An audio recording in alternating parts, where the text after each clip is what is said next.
So, are you ready to finally crack the code on English grammar? If you've ever wanted to build sentences with real confidence, then you are in exactly the right place.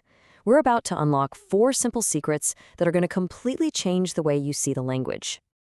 Okay, does this look familiar? That little moment of panic? Oh, wait, is it I am play tennis or I do play tennis? You know what I'm talking about. It's probably one of the most common hurdles for English learners. But don't worry, we're about to clear it for good. And here's the good news. You are definitely not alone in this. This little problem trips up learners at every single level. But what if I told you there was a simple secret to getting it right every single time? Well, there is. We've got the key and we're about to share it. All right, our first secret is the big one. It's the foundation for everything else we're going to talk about. It is all about understanding the massive difference between the verb be and the verb do. Let's break it down. Okay, here it is, the crucial point. You use be for identity or states of being.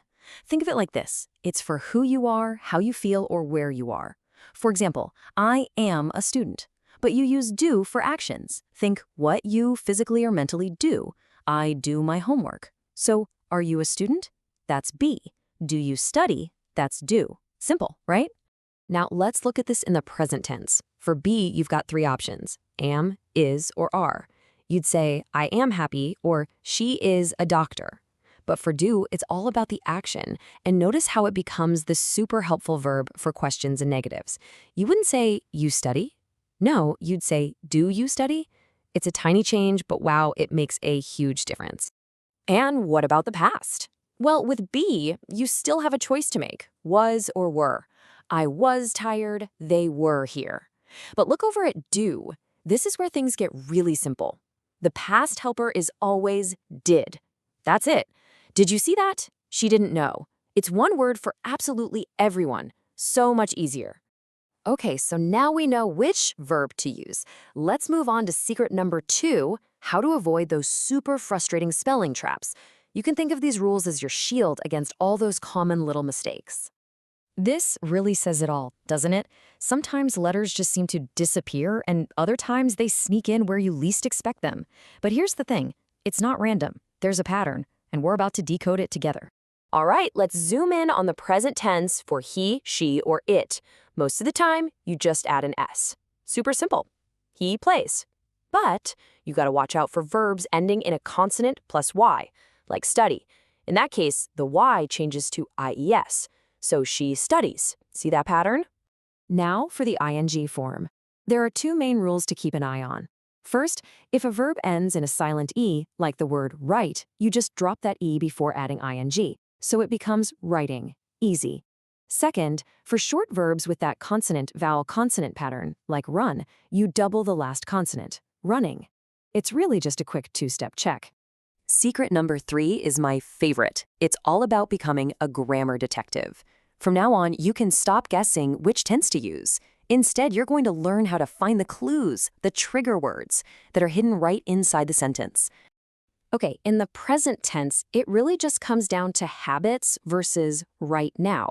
If you see words like usually, always, or every day, that's your clue. It's a routine. You use the simple tense. But if you see words like look, now, or at the moment, that means the action is happening as we speak. That's your trigger for the continuous tense.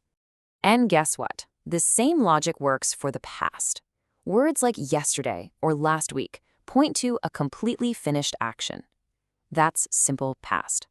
But words like while or when often signal a background action that was in progress when something else happened. You know, like I was studying when the phone rang. See? The trigger words tell you the whole story.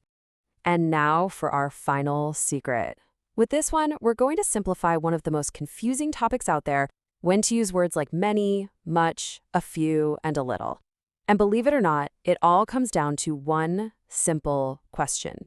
This is it. This is the only question you ever need to ask. Before you speak, just ask yourself, can I count this? Can you count 1 friend, 2 friends, 3 friends? Yep. Can you count 1 water, 2 waters? Nope. That simple test is the key to everything. And this slide shows you exactly what to do with your answer. If you can count it, like friends or books, you use many or a few. If you can't, like water or time, then you use much or a little. It's honestly that straightforward. But wait, here's the ultimate pro tip. Your secret weapons for when you're in a hurry. The phrases a lot of and any work with everything. They do not care about the counting question. A lot of friends. A lot of water. Do you have any books? Do you have any sugar? Seriously, when in doubt, just use these. They're your universal tools. So there you have it, your brand new grammar toolkit. Let's just quickly recap the 4 keys we unlocked today. Number 1, be is for who you are, do is for what you do. 2, master those simple spelling patterns. 3, always hunt for the trigger words. And 4, ask that all-important counting question. You've got the keys now. You see, these aren't just rules in a textbook. They're tools. They're tools for building clear, confident communication. So with these keys in your hand, the only question left is this. What conversations, what stories, what incredible ideas will you build?